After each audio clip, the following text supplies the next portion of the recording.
Servus.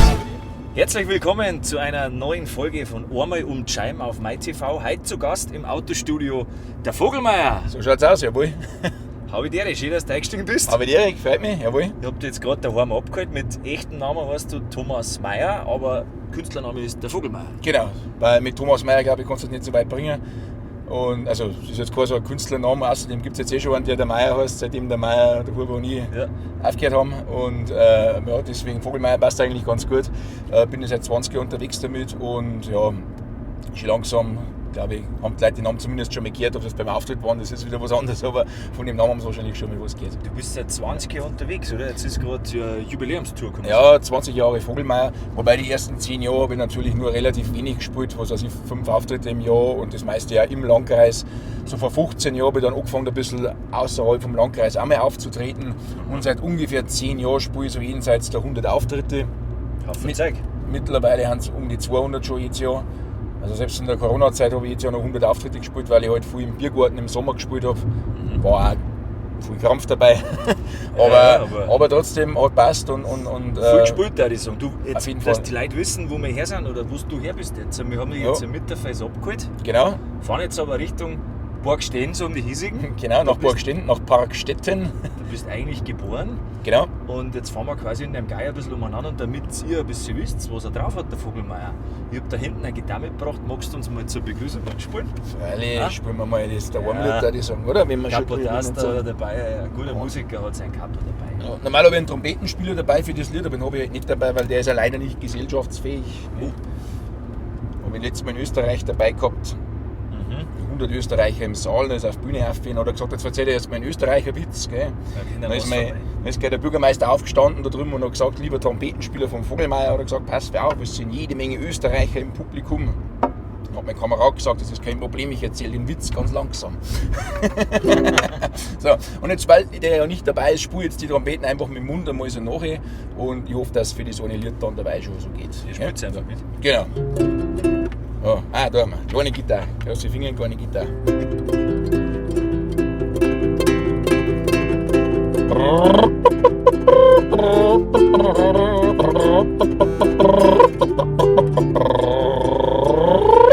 Ja.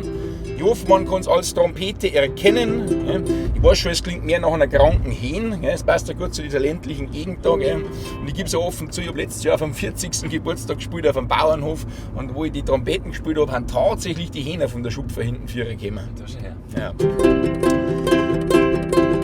Da wo der Himmel weiß und blau ist, da bin ich daheim. Da wo's Berg und Weide gibt, da bin ich daheim. Wo mein Herz herschlagt, ja, da bin ich daheim. Da wo Bierzeiten stehen, da bin ich daheim. Wo's beste Bier ausgeschenkt wird, da bin ich daheim. Wo ein Rausch ganz normal ist, da bin ich daheim. Da wo die Lederhosen getragen wird, da bin ich daheim. Da wo die Haferlschuhe bladeln, da bin ich daheim. Wo der Opa bei der Oma gefinstelt hat, bin ich daheim. Wo's keine Hochzeit ohne Brautstein gibt, da bin ich daheim. Wo das Kranzelgeld die Männer arm gemacht hat, bin ich daheim. Wo der Geschiedene nimmer heiraten darf, da bin ich daheim. Wo der Sommer nur 6 Wochen dauert, da bin ich daheim. Wo die Leute im Biergarten knacken, da bin ich daheim. Daheim fühl ich mich wohl, daheim da möchte ich sein. Daheim da kehr ich hin, daheim fühl ich mich frei. Ich glaub doch, dass jeder Mensch daheim sein will. Daheim, das ist kein Ort, daheim, das ist ein Gefühl. Du sagst das, hey, sehr gut. Jetzt wisst ihr, wer der Vogelmeier ist. Da bist meine. Respekt mit der Gitarre. Ja, mit der ist er wirklich ein wenig klar, gell? Ja, muss ein Kapo das da wegen bei der Fischim oder ohne Kapo geht's dann aber, dann waren wir weiter unten. Das ist schon gut gegangen, digitaler Applaus, du hast ihn gehört. Jawohl, danke. Das kenne ich noch vom Streaming damals in der Corona-Zeit, das war vielleicht ein Mist. Ja, daheim, das ist ein Gefühl. Jawohl. Jetzt verzeih ein bisschen was zu dir. Die dich nicht kennen, du hast angefangen in deiner Gegend, dann bist du drüber hinausgekommen über die regionalen Grenzen. Genau. Du spielst bis Österreich, habe ich das gesagt, da bist du nicht mehr so beliebt wegen deinem Trompeter. Nein, da kommt es auch gut an. Österreich, Schweiz, Baden-Württemberg, Hessen. Also das mache ich auch mit. Da bin ich aber jetzt nicht so präsent wie jetzt in Bayern. Ich sage einmal ungefähr 10% außerhalb Bayerns, 90% schon wirklich in Bayern, weil ich halt Mundart Musikkabarett mache und das natürlich von die Bayern besser verstanden wird. Wobei schon auch die Mundart hat sich schon ein bisschen abgeschliffen. Das kritisieren auch manche mittlerweile, aber ich sage einmal, wenn du im bayerischen Wald spielst, sind da trotzdem ab und zu einige Preisen mit dabei. Und da ist es halt dann schon so, dass man sagt, naja, die müssen es halt auch verstehen, weil wenn die einen Witz oder einen Gag nicht verstehen, die Pointe musst du verstehen. Genau, bei den Pointen musst du verstehen und ich mache halt auch mache mindestens 50% auch Wortkabarett und Witze und lustige Geschichten, humorvolle Sachen. Also bin also nicht nur Musikkabarettist, sondern auch Humorist und interagiere auch viel mit dem Publikum und das muss einfach von den Leuten verstanden werden, das muss funktionieren. Ja, du kannst dir schon was beibringen, weil was ich super interessant finde, wir haben uns ja vorher ein bisschen unterhalten gehabt und du hast gesagt, du bist Dozent an die bayerischen Volkshochschulen für bayerische Sprache. Ja, ich mache. Wie wird man das? Ja, das wird man von ganz allein. Ich habe jetzt da nichts in die Richtung studiert, wie der Germanistik oder irgend sowas und auch keine anderen Sprachwissenschaften oder es gibt ja so Dialektforscher, die sich da ganz intensiv damit beschäftigen. Ich war halt einfach in dem Bereich der Mundart auf der Bühne unterwegs und habe dann irgendwann festgestellt, dass eine große Nachfrage gibt am bayerischen Dialekt und auch an den Volkshochschulen. Und es gibt ein paar so Professoren, die an ihren Heimatvolkshochschulen in München oder so den Kurs dann anbieten oder so einen Kurs machen, meistens mit einem sehr wissenschaftlichen Anspruch und Hintergrund. Und ich habe mal gedacht, ich mache das ein bisschen auf die humoristische Art und Weise, so auf 3,5 Stunden am Vormittag, Freitag, Samstag, Sonntag, Vormittag, mit Weißwurstfrühstück am Schluss, da wo ich auch mal ein kleines Liedl zwischendurch spiele und versuche halt so diesen Spagat zwischen Sachlichkeit und Information, aber auch ein bisschen Infotainment und dass es einfach eine schöne, humorvolle Geschichte auch wird. Das ein bisschen und da haben sich halt die Volkshochschulen gleich drauf gestürzt und dann haben wir losgelegt und haben gesagt, jawohl. Und jetzt mittlerweile mache ich das halt regelmäßig in ungefähr 10 verschiedene Volkshochschulen. Wir probieren es auch immer wieder einmal in manche, da geht aber dann der Kurs auch hin und wieder auch nicht zusammen, weil nicht alle Kurse, die im Heft drinstehen in der Volkshochschule, finden natürlich tatsächlich statt, das muss man schon auch dazu sagen. Aber wer Interesse hat jetzt, wer neugierig ist, Volkshochschulen-Programm schauen. Genau, auf meiner Webseite. Wenn drin steht Infotainment. Genau. Dann läuft das ein bisschen, ja, es ist einfach lustiger ab, schon sachlich. Ja. Das heißt, zur erste Stunde, wie kann man sich die vorstellen bei dir? Ja, da geht es ein bisschen um Bayern im Allgemeinen, also wie viele Leute wohnen da, Fläche, Größe und so weiter. Dann ein bisschen um die bayerische Geschichte und dann steigen wir tatsächlich ganz tief in diesen Teil der bayerischen Sprache ein, wo es auch wirklich ein bisschen trocken, ein bisschen nüchtern wird, aber wie gesagt, der Anspruch ist halt da, das auch ein bisschen, da mal einen wirklichen Überblick zu verschaffen, wie unterscheidet sich das im Vergleich zur deutschen Standardsprache, in Grammatik, in verschiedene Ausdrücke, in Lautverschiebungen und so weiter.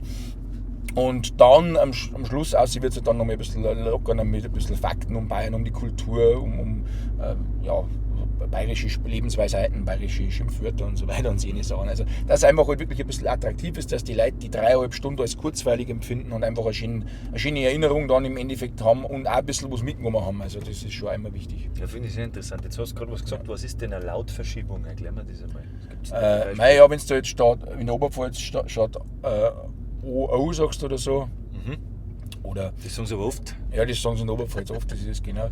Ich meine, wenn du sagst, also es gibt ja in Bayern verschiedene Vokale, wir unterscheiden jetzt ungefähr 8 verschiedene Vokale, also dunkles A, helles A im Vergleich zum Standarddeutschen und gibt es halt, also wie gesagt, da hat es halt einfach eine gewisse Lautverschiebung gegeben in den vergangenen Jahrhunderten. Wenn du was generell so gesprochen wird, also O, bei denen halt O. Genau.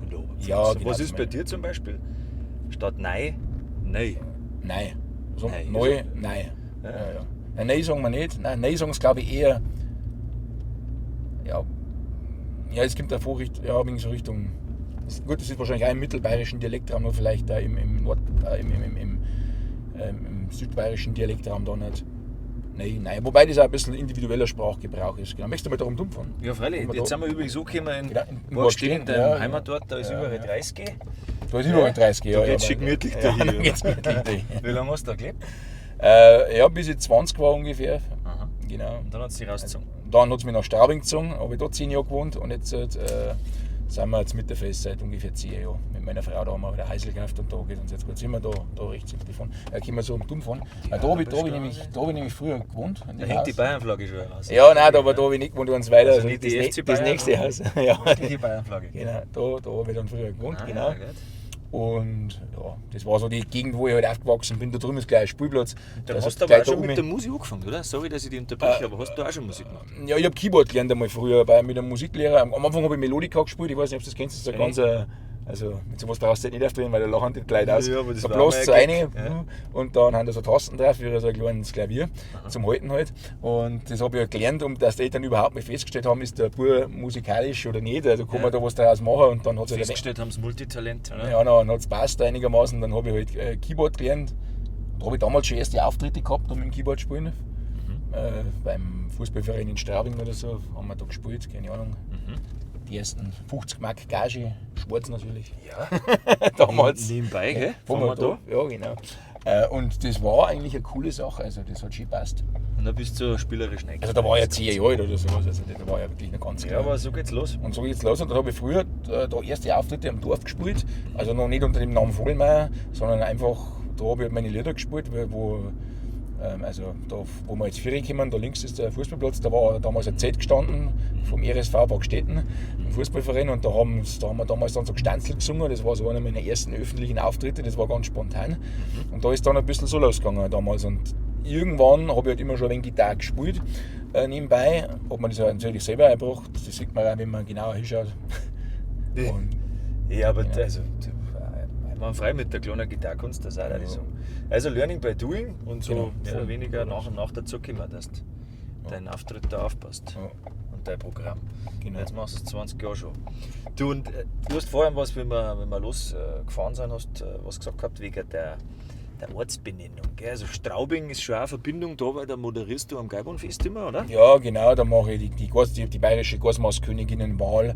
Du initiiert, Die habe ich initiiert und ich mache auch die Moderation und kümmere mich um diese ganze Organisation, dass wir da genügend Damen haben, die sich dafür bewerben, und ja, das kommt ganz gut. Und da hast du mir gesagt, das Borgstehen, das reißt ein bisschen aus, weil eigentlich sind die meisten Örtlichkeiten mit Ing am Ende. Also bei das uns hat einen guten Grund, oder? gibt es halt viel, also Leibelfing, Oberschneiding, dann auch Straubing. Das Borgstetten ist eigentlich eher ungewöhnlich. Ja, Da waren die Römer nicht da. Da waren die Römer wahrscheinlich nicht da, die haben sich so verteidigt wie das gallische Dorf, das man da so kennt. Ja. Genau. Aber nein, also das Ing kommt tatsächlich von den Römern, soweit ich das mal irgendwann gehört habe, das ist ja schon lange her, wo das glaube ich in der Schule mal gelernt. Genau, also Straubing war halt, glaube ich, so ein Römerkastell irgendwie damals, so an der Grenzbefestigung. Und genau, und der Landkreis Straubing, der unterteilt sich eigentlich in 2 Seiten, also einmal in den Gäuboden, der ist vielleicht auch den Zuschauern hier aus dem bayerischen Raum ein Begriff. Das ist ein sehr fruchtbarer Boden eben, und das kenne ich mir selber nicht mehr aus, weil da haben sie neu gebaut schon. Da fahren wir einfach rechts um. Ja, da geht es um wahrscheinlich, ja. Genau, und das eine ist halt der Gäuboden, das ist der eine Teil, Ernterhall, also auf der Seite von der Donau, und Ernterhall der Donau auf der anderen Seite, da ist jetzt praktisch, da sind wir auch gerade, das ist eigentlich so die Waldseiten vom Landkreis, da wo praktisch der bayerische Wald dann gerade so anfängt. Wobei man jetzt schon dazu sagen muss, dass Parkstetten offiziell nicht, obwohl es Ernterhall der Donau liegt, nicht zum bayerischen Wald gehört, der geht eigentlich erst in Mitterfeld drin, da wo ich wohne, geht so langsam los. Und da merkt man das auch von der Sprache, dass da einfach der Weitler, also der Weitler Dialekt etwas stärker dann schon daherkommt. Genau. Und ja, aber ich bin froh, dass ich nicht noch von weiter drin komme vom Wald, weil ich muss zugeben, wenn ich mich da hat man früher mal rausgefahren können, aber das geht jetzt scheinbar nicht mehr. Das wird wahrscheinlich ein reicher Bauer gekauft haben, die Straße, und wird da seine Enkelkinder ein Häusl hinbauen. Römerbogen, weißt du. Römerbogen, ja, Das schau. klingt schon elitär. Genau. Ja, und da wird es dann fahren schon wir ein wieder bisschen aus. weitlermäßig gesagt, und die werden dann schon von der Sprache her nochmal anders. Genau, ich bin froh, dass ich da nicht weiterkomme, außer vom Wald, weil ich sage mal, wenn sie die untereinander unterhalten, da wird es für mich selber schon schwierig, da zum Hören, zum Folgen. Ja. Also die, wo wirklich weit drin sind, so an der tschechischen Grenze da entlang und so weiter.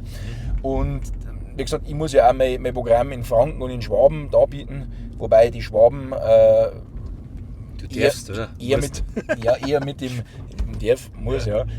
Also die Schwaben haben mit dem Altbayerischen noch eher vertraut, mit dem Dialekt, den wir hier reden. In Franken, da haben schon viele erst ein bisschen skeptisch und verstehen dann vielleicht auch nicht alles, wenn man es zu stark im Dialekt macht. Aber es wird sich selber wahrscheinlich auch merken. Ja, immer wieder. Ja. Baden-Württemberg waren wir jetzt 2-mal, und ich glaube, so oft fahren wir nicht mehr hin tatsächlich. Weil gesungene Texte sind ja doch dann, die bleiben ja so im Dialekt. Da kannst Ja, du jetzt ja. einfach mal im Hochdeutsch bemühen. Ja, das geht, genau, das sage ich auch immer. Ich Man mache muss halt ja mein verstehen. Wortkabarett dann ein bisschen hochniederbayerischer, wie ich es immer so formuliere. Ja. Aber die Lieder, die bleiben natürlich, weil sonst da eine gewisse Reim oder Reimschemata oder auch der Interreim dann irgendwo nicht ausgeht, und dann bist du natürlich aufgeschmissen. Das ist ja ganz klar. Du, mich würde jetzt noch was interessieren, und zwar, was ist dein zweitwichtigstes Lied, gerade aktuell? Oder was ist beim Auftritt immer so, was du sagst, mei, das spiele ich ganz gern zum Warmwerden? Fahren wir da links aus? Ja, Fahren wir links aus, ja, ja, weißt glaube ich schon. Ja, genau, geht schon noch. So, ja, ich mache schnell Gerade wenn du in Franken bist zum Beispiel, wo spielst du gern?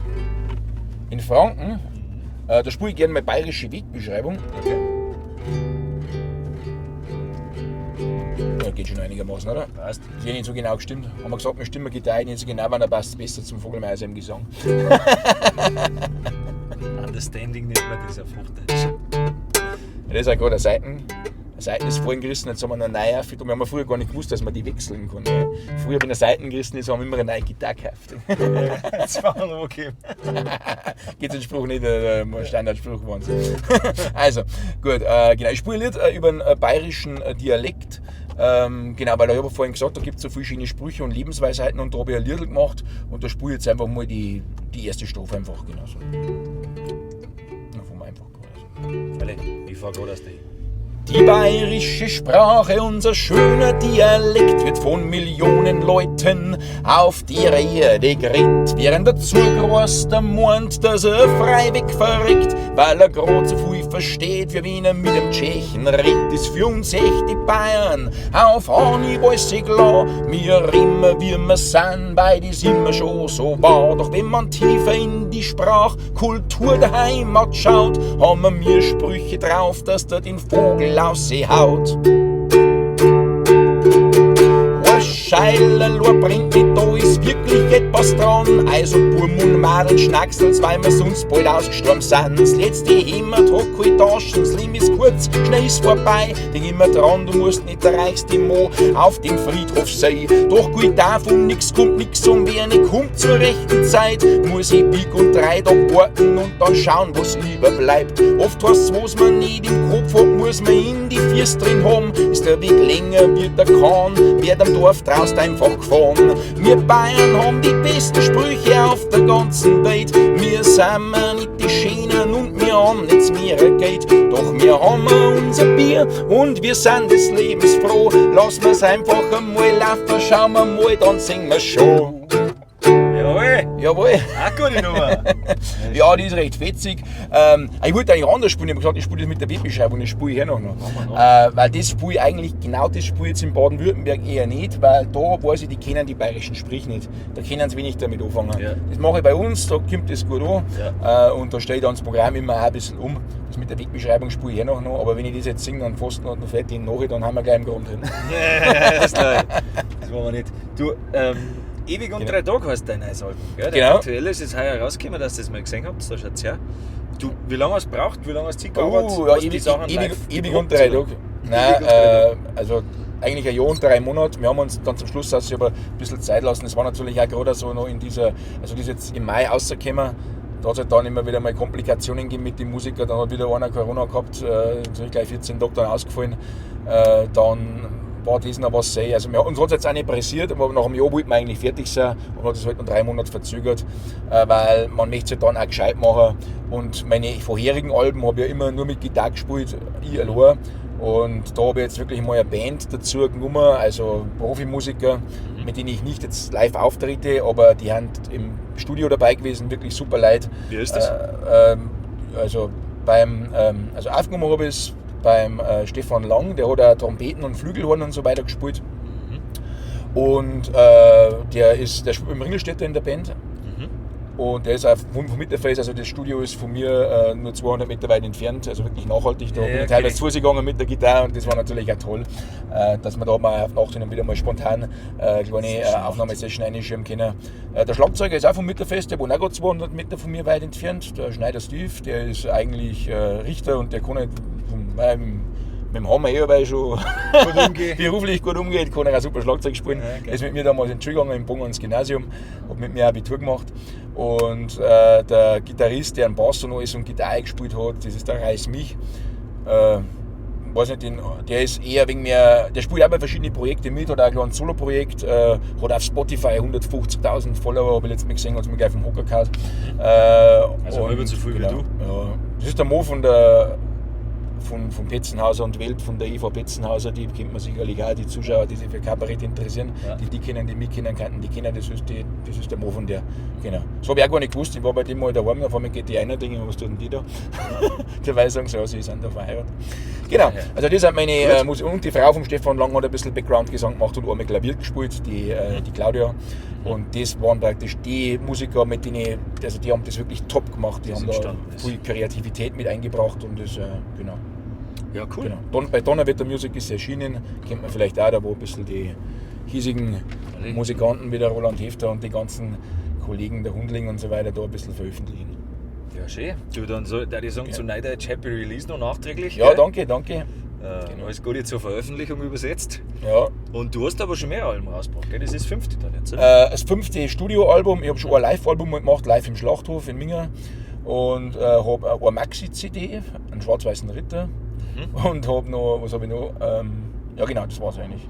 Den schwarz-weißen Ritter, den haben wir jetzt einmal schnell rein. Das doch mal schnell. Den haben wir da her, genau. Den habe ich schon angehört beim Herfahren. Das sticht dann schon gleich raus. Das sticht schon gleich raus. Merkst, das wollen nicht Leute immer hören. Ja. Das Lied ist zwar eigentlich ein ziemlicher Krampf, muss man sagen, aber die Leute sagen, wenn ich jetzt spielst, in der Pause kommen schon, werden sie nervös und sagen, du, wollen Sie hören? Wollen wir hören. Was war die Intention bei dem Lied? Bloß kurz, bevor wir zu viel verraten, aber nur, also das Lied wie bist du drauf gekommen? Das Lied hat es tatsächlich schon vor dem Vogelmeier gegeben, das hat es vor 30 Jahren schon gegeben. Das habe ich, vor 30 Jahren hat man einer, oder vor 25 Jahren hat man an einer Bushaltestelle im Bogen, da, bevor wir gerade Richtung Bogen, da an der Schule im Gymnasium, hat man an der Bushaltestelle zwei Witze erzählt.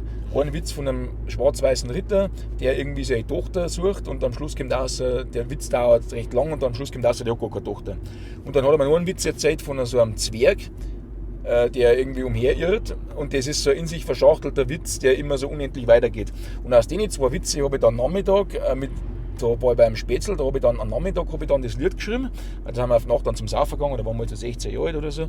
Und bei dem war ich über Nacht und da habe ich dann Nachmittag bei ihm das Lied geschrieben, weil ich die zwei Witze zu einer Geschichte vereint habe und habe da den schwarz-weißen Ritter mit dem schwarz-weißen Pferd und dem schwarz-weißen Sattel und dem schwarz-weißen Schwert sozusagen entwickelt und habe dann da so ein Lied daraus gemacht und habe das dann ein paar Mal gespielt. Und in den ersten 10 Jahren im Kabarett habe ich das gar nicht gespielt, weil ich habe früher als Liedermacher den Anspruch gehabt, die Welt zu verbessern, und habe auch viel so gesellschaftskritische Lieder gemacht, da hat das überhaupt nicht reingepasst. Aber irgendwann habe ich ihn ins Programm genommen und heute sagen die Leute, musst spielen. Letztes Mal ist einer gekommen, der ist hergegangen, der hat sich nicht mal hingesessen, der hat gesagt, Vogelmeier, spielst du einen schwarz-weißen Ritt, weil wenn du nicht spielst, dann fahren wir gleich wieder heim. Also hören wir da mal rein. Hören wir rein. Genau, schwarz-weißer Ritter. Live. Bandversion. Der schwarz-weiße Ritter mit dem schwarz-weißen Pferd, dem schwarz-weißen Sattel und dem schwarz-weißen Schwert reitet durch den Wald. Da trifft der schwarz-weiße Ritter mit dem schwarz-weißen Pferd, dem schwarz-weißen Sattel und dem schwarz-weißen Schwert den rot-grünen Ritter mit dem rot-grünen Pferd, dem rot-grünen Sattel und dem rot-grünen Schwert. Da fragt der rot-grüne Ritter mit dem rot-grünen Pferd, dem rot-grünen Sattel und dem rot-grünen Schwert den schwarz-weißen Ritter mit dem schwarz-weißen Pferd, dem schwarz-weißen Sattel und dem schwarz-weißen Schwert. Darf ich mit dir ziehen? Da ziehen der schwarz-weiße Ritter mit dem schwarz-weißen Pferd, dem schwarz-weißen Sattel und dem schwarz-weißen Schwert und der rot-grüne Ritter mit dem rot-grünen Pferd, dem rot-grünen Sattel und dem rot-grünen Schwert durch den Wald.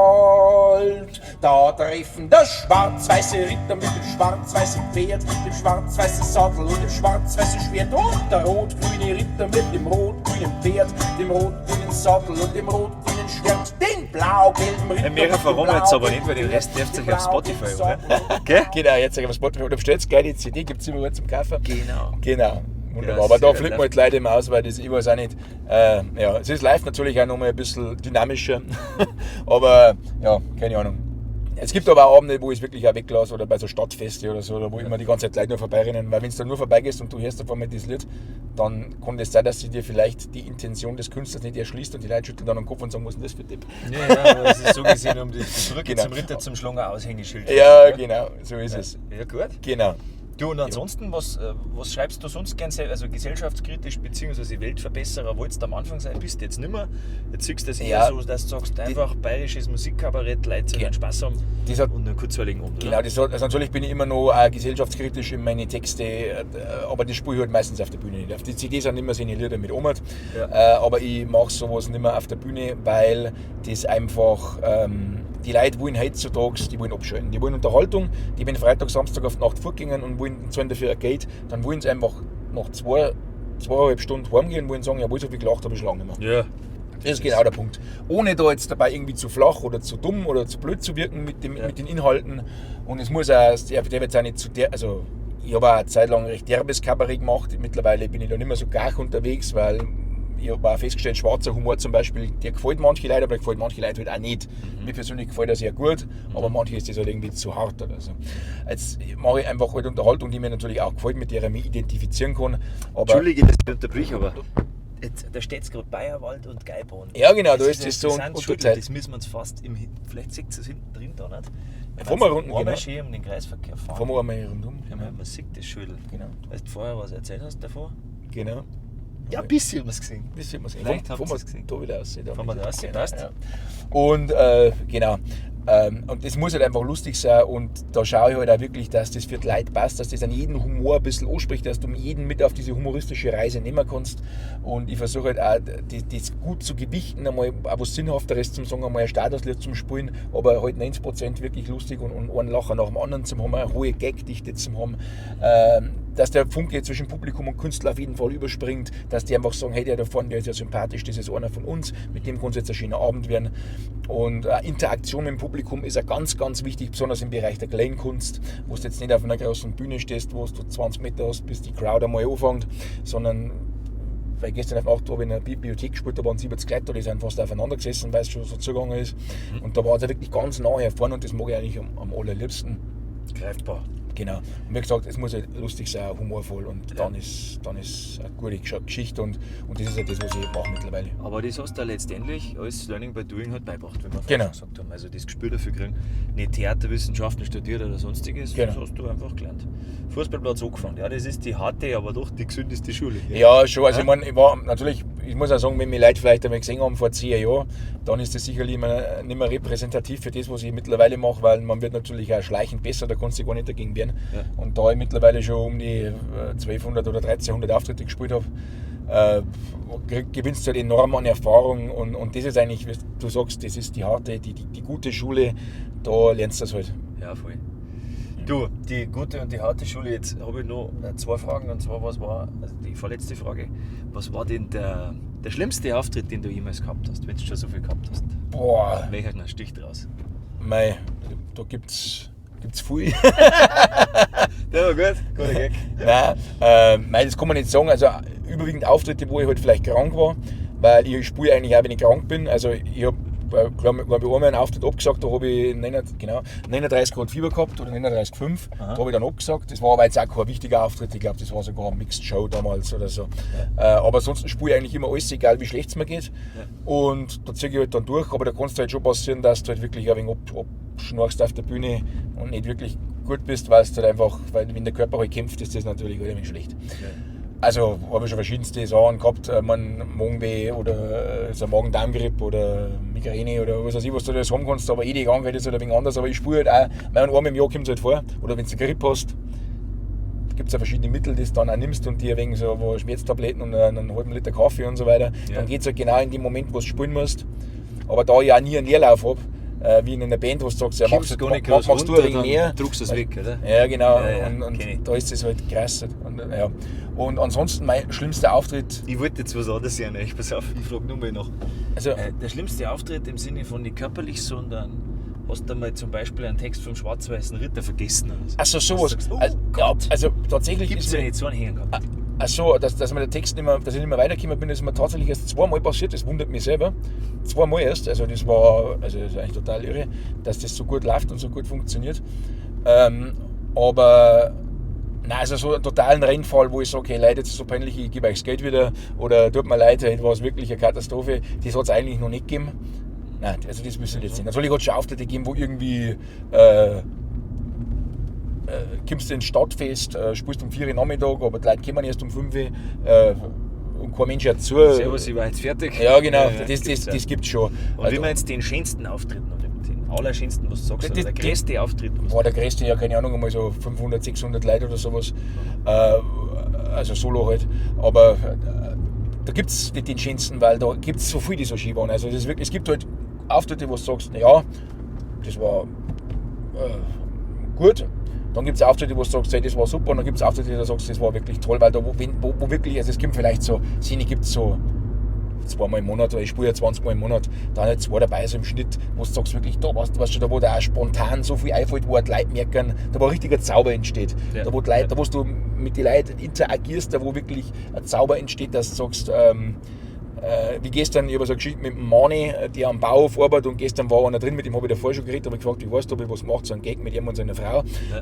Mani, und dann sagen sie, der Mani arbeitet bei uns auch am Bauhof, und dann hat das halt schon schön gepasst. Und wenn du dann so spontane Gags einbaust, wo die Leute genau merken, das hat er jetzt nicht vorbereiten können, sondern das hat er nur Hate gemacht, dann ist das halt schön. Und also improvisiert das auch. Genau, oder wenn es dann also, wenn es 5 Zugaben wollen und du wirklich irgendwann sagen musst, jetzt müssen wir aufhören, weil jetzt spielen wir schon 2 Stunden und 20 Minuten. Dann haben sie die gefressen. Ja, genau. Also da gibt es schon wirklich tolle Sachen. Oder wenn dann am nächsten Tag der Veranstalter ruft und sagt, die wollen im Dorf ein Denkmal errichten, weil das so ein sensationeller Dorfabend war bei uns.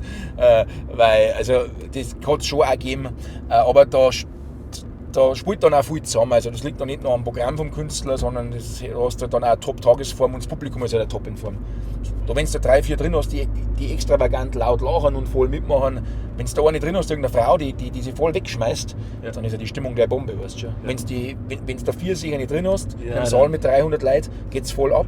Wenn du die 4 außer tust, ist es eine ganz andere Geschichte, weißt du schon. Du kannst es laufen lassen. Dann passt es auch, aber dann ist es nicht so.